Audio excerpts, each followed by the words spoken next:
Yo, what's up, everybody? It's Emilio with Let's Roll Characters, and today is day 21 of the 31 Days of Character Creation Challenge. We are almost there.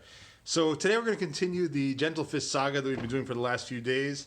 Christian prepared a character yesterday that was a dwarf warlock gladiator who potentially could be recruited on the side of Divinia in this war over the land that or the city that we have now named Palanvara. So I'm excited about that. We got a cool name.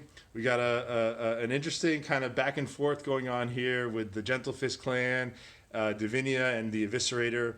And so today I'm going to roll another character for that setting. Let's see what we get. So first off, a D10 for Ancestry. And 8 is a Tiefling. Hey, we have not rolled a Tiefling. I don't know if we've rolled a Tiefling for this entire series. That'll be fun. Next is a D12 for the Tieflings class. We're skipping culture because this is the same community, Palanvara, where the other folks live.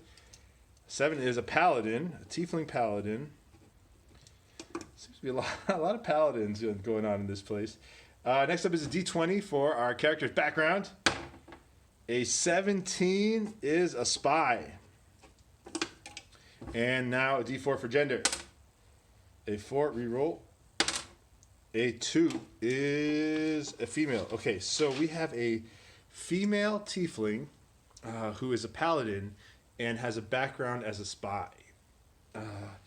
And so what are they doing in Palanvara, and how are they connected to this sort of war between the Gentlefist folks, Divinia, the Eviscerator, and all of them? And before I forget, our prompt for today is the word upset. So we're going to work that in too.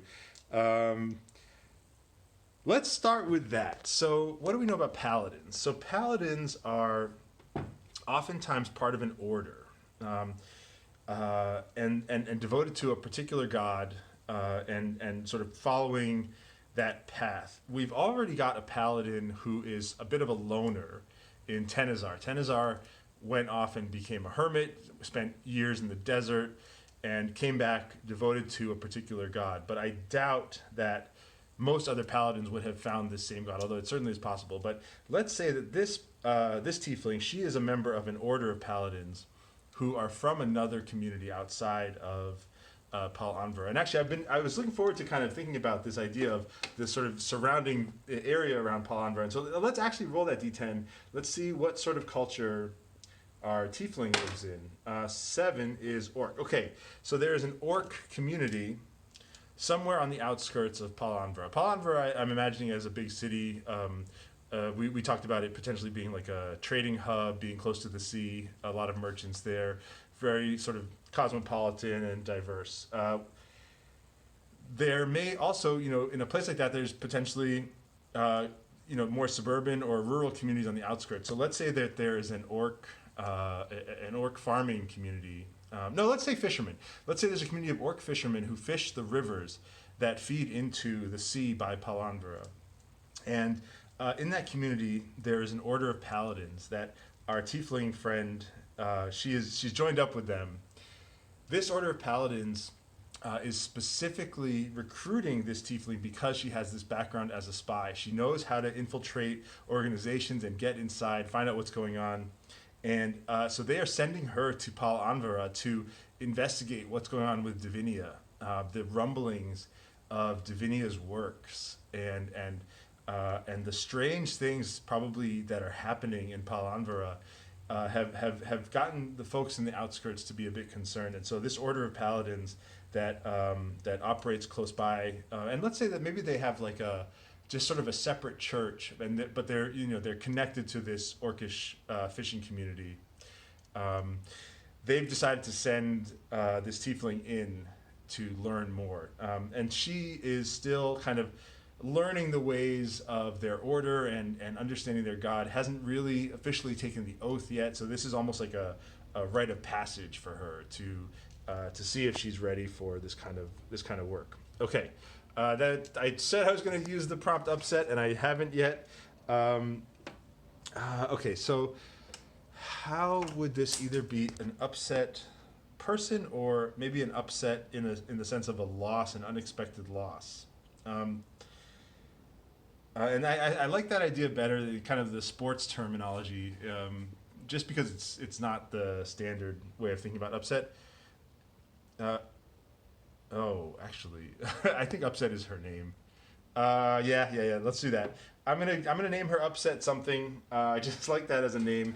Let's roll her ability scores and see what we got here. I dropped my pen, so I'm gonna try to remember these off the top of my head. Her strength is a 10.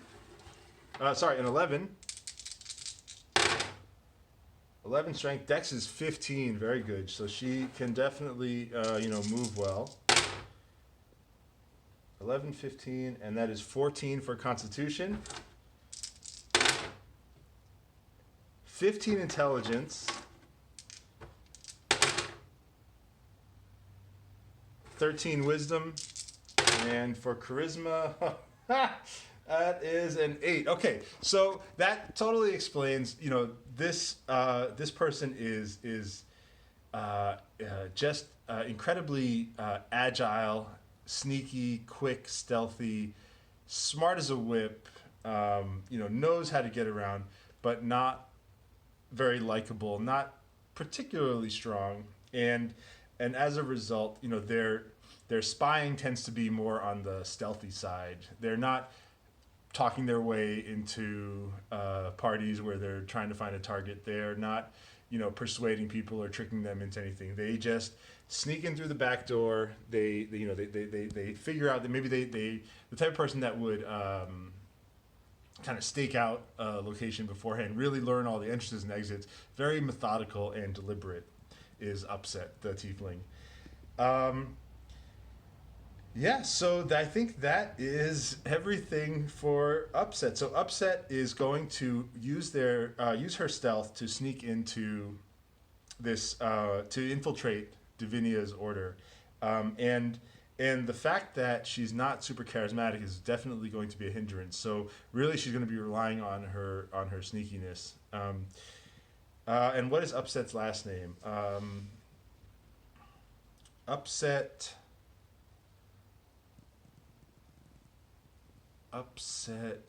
Stardrive.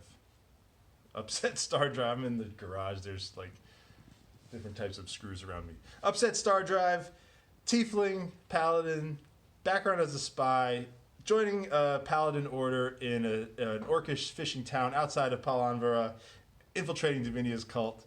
This is not bad. I like this one. Okay, yeah, cool. That's day 21. Thanks for